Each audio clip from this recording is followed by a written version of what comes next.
homicida de las catacumbas. Esta historia es para su esparcimiento. Les pido ayudarme a crecer. Pueden hacerlo al suscribirse, al dejarme un comentario o al darme un like. Es totalmente gratis. De este modo podrán recibir la notificación de posteriores videos y disfrutarlos. Comenzamos. Abro comillas. Peter Sutcliffe creía estar oyendo voces mientras llevaba a cabo su trabajo de enterrador en el cementerio de su natal pueblo de Bingley, población rural situada al norte de Londres. Un anochecer de luna llena, cuando ejercía su fúnebre labor, el joven oyó la voz por primera vez. Se inquietó y dejó caer de súbito la pala con la cual venía cavando un hoyo para introducir en Tierra Santa el ataúd que yacía a sus pies. Nerviosamente se puso a buscar por los alrededores intentando identificar la procedencia del sonido.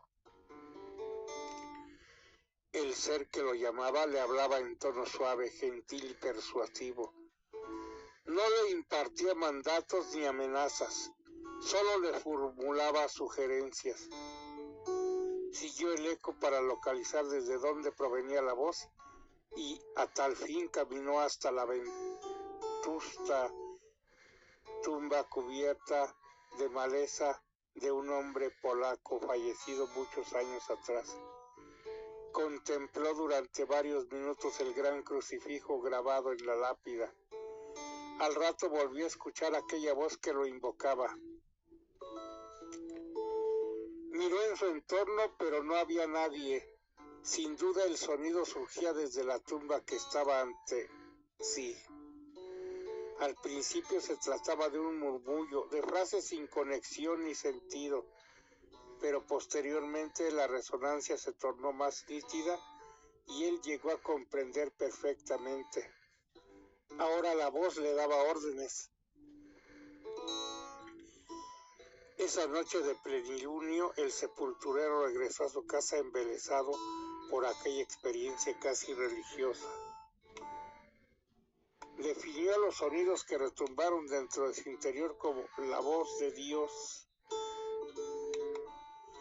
Contó que en ese momento comenzó a llover y subió hasta la cima de la ladera por escalones de piedra desde donde vio todo el valle.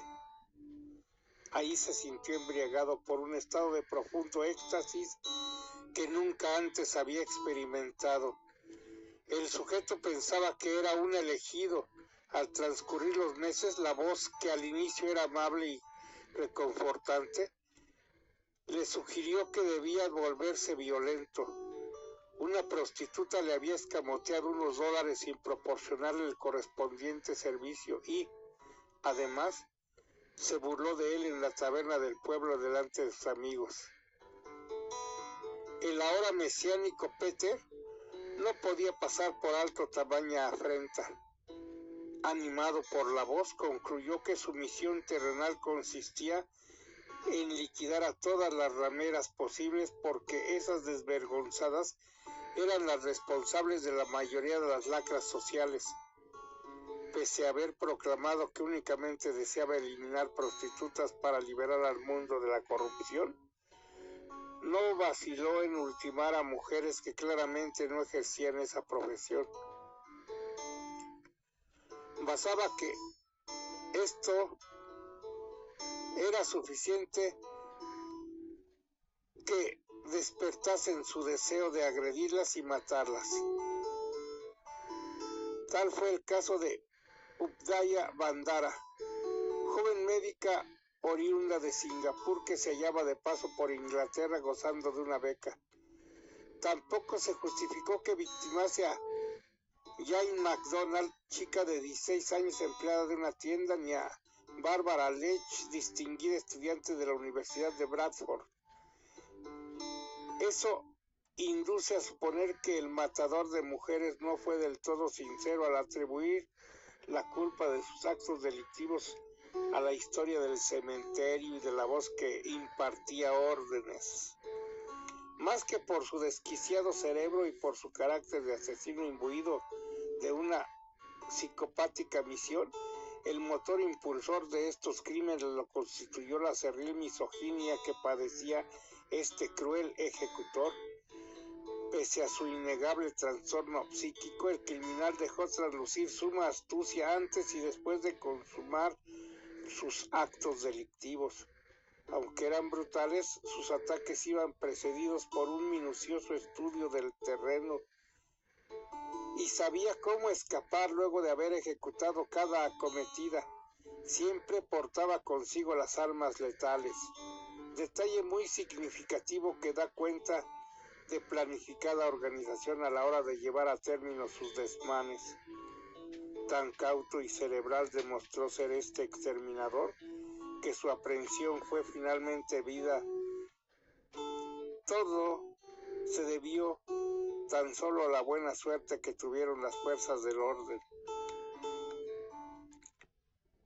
El 2 de enero de 1981, dos funcionarios policiales del sur de Yorkshire detectaron por casualidad un coche sospechosamente mal aparcado a la entrada de una carretera.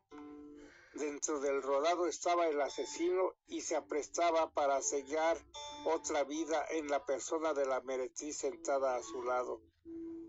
El sargento Bob Ring y el agente Robert Hines se apersonaron al conductor entablando una charla de rutina. Al chequear las placas del automóvil descubrieron que las visibles habían sido adosadas torpemente encima de otras chapas legítimas, señal de que podría tratarse de un vehículo robado. Antes de ser puesto bajo arresto, el infractor logró desembarazarse de las herramientas con las cuales pensaba ultimar a la mujer, arrojándola sobre una pila de hojas. Una vez que fuera conducido a la comisaría, otras pruebas incriminarían al acusado. Allí podría apreciarse el retrato de robot del destripador de Yorkshire, y sus asombrados captores no pudieron dejar de advertir el chocolate. Sí, ese chocolate que le habían servido al asesino.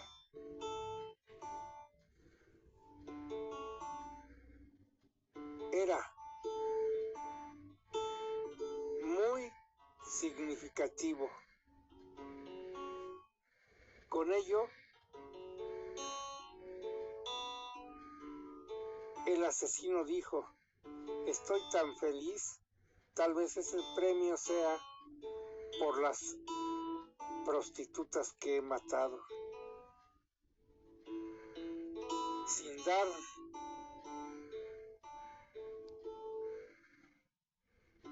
dar crédito a lo que estaba diciendo este hombre, notaron que su parecido entre la imagen que tenían ahí y el rostro del hombre al cual minutos antes habían detenido por el muy menor delito de hurto eran los mismos.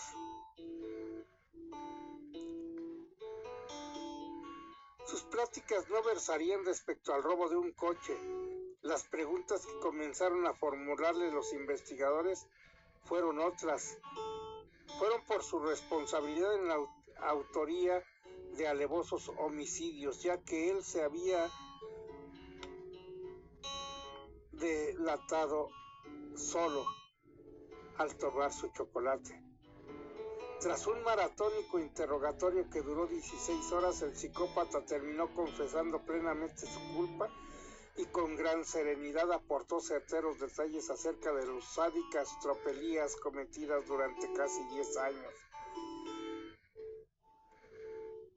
Peter Sutcliffe merodeaba alrededor de sus presas y en el momento propicio las aporreaba con un martillo hasta partirles el cráneo.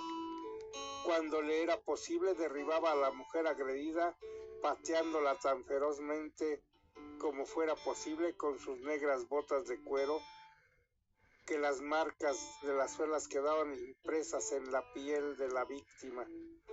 Una vez que tenía a la víctima indefensa tendida en el piso, el trastornado la remataba asestándole golpes en la cabeza y acto seguido le infería hondos cortes en el vientre con un cuchillo o mediante el agudo destornillador. En ciertas ocasiones sustrajo órganos a los cadáveres, crueldad que le valió el mote de El Destripador, al cual se adicionaba el nombre de la británica ciudad de Yorkshire, teatro de aquellas inhumanas matanzas. Cierro comillas. Gracias por su preferencia, que usted la pase excelente.